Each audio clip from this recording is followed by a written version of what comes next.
It is my great pleasure and privilege to be your special guest at this gathering that is part of the 9th Convocation ceremony of the Nile University of Nigeria, Abuja. On behalf of the Federal Republic of Nigeria and on behalf of the Federal Capital Territory Administration, I must heartily congratulate the Council, Management and staff of Nile University of Nigeria for the consistent contribution of trained and skilled manpower to Nigerian economy. I also extend our warm greetings to the chancellors, pro-chancellors, and vice-chancellors of sister universities, as well as all visitors, local and foreign, that have graced this occasion. I am delighted to note that the academic programs of the Nile University are designed to reflect creativity, flexibility, and uniqueness, thereby offering students the breadth and width and the depth of opportunities for lifelong intellectual capacity and moral opportunities. Also, as much as growth, as well as the awareness of the global career choices in emerging professions. This university indeed labored diligently to make this university a beacon of scholarship in Nigeria and the world at large.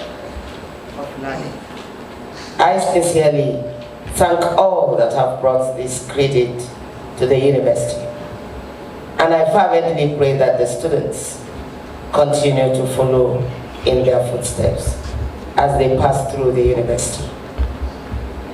While making this 9th convocation as an emerging university of great repute, permit me to say that it is only natural for the institution to take stock of its journeys so far, counting its blessings, embarking on rigorous self-examination and thereby learning from its past.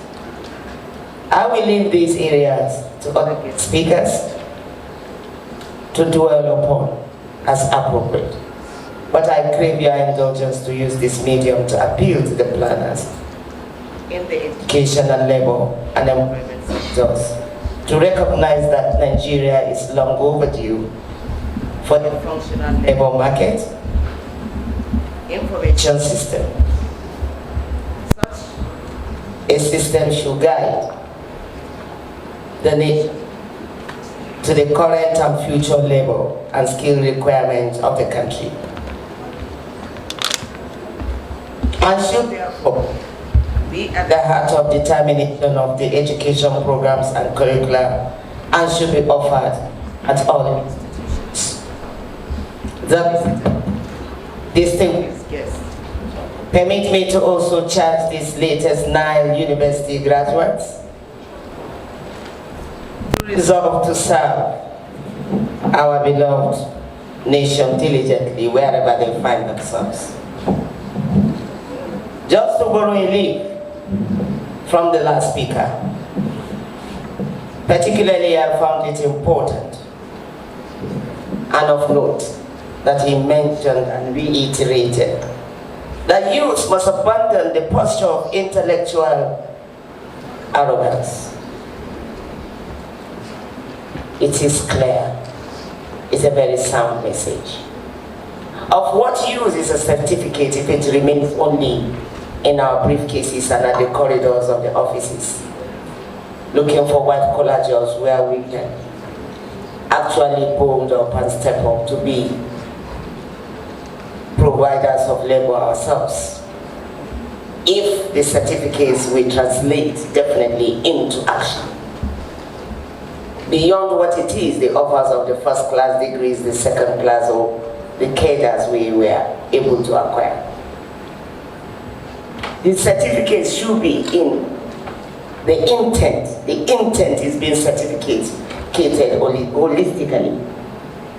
So a first-class degree holder,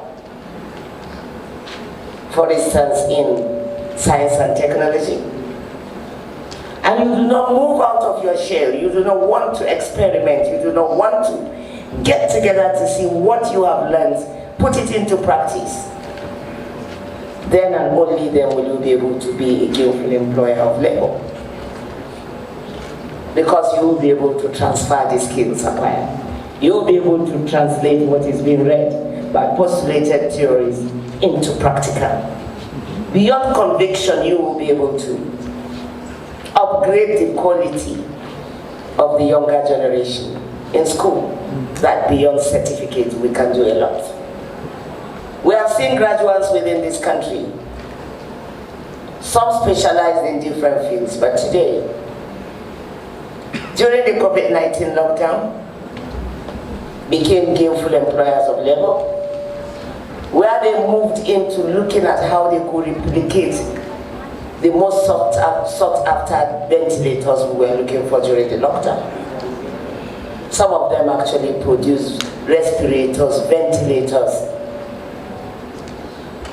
and some even became emergency tellers where masks were being produced.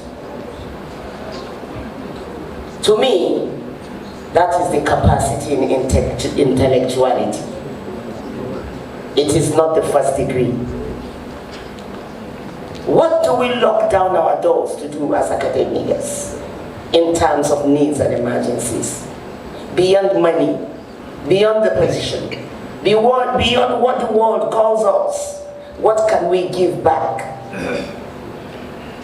People postulated theories that we are using today. People came with mathematical formulas that never existed. They came from people. Some by records, if we were good children of history, weren't even all educated. The most sought after Louis Vuitton today, for the women that we talk about and that have the flair for the brands, just an errand person who picked the abandoned trunk cases and was able to turn it into something. We have here in the Federal Capital Territory, under our watch, a very young baggy boy who is even able to produce a car. But beyond it, how selfless are we to pick this, add value to it, add presentability to what he's able to do, because he cannot give what he doesn't have. He could have the innovation. Now we have the exposure. How do we make it into one wholesome piece that the world will behold? We could go on and on and on.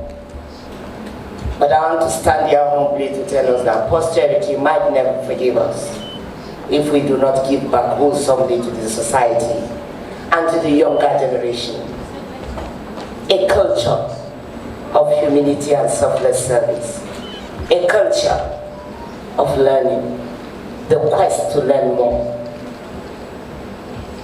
teaching them that learning should transcend beyond acquired certificate. That learned person is that person that will be able to tell you what you do not know, actually. Something beyond what he can read even, and that makes sense. After you've told him and he said, come to think of it, but he makes sense. And we begin to look into it to see how productivity will come to bear. That Nigeria will have a breakthrough. Countries that are producing all we use, that have had breakthroughs in science and technologies, we've had them, did not fall from Mars. They are here with us on earth. Some of us might say, we are old now, we will not go into that. But we are in the academic environments that we tell our younger ones that it's never too late. Please, we have seen technology gone beyond almost producing a replica of man. And we are yet to give back to our society in the simplest of ways to be able to domesticate basic necessities in Nigeria. I appreciate the dogged step of the Nile University. You have produced veterans. My admiration knows no bound because you have been able to upskill the quality of living, especially of education, especially within the Federal Capital Territory.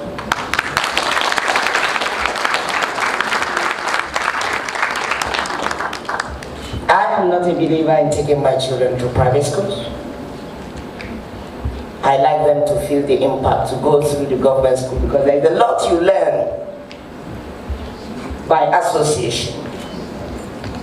You should know beyond the comforts of your house that there is a certain life out there, and that is what you pick in those schools. But I make bold to say, in the admiration of the Nile University, I have my 3 children here.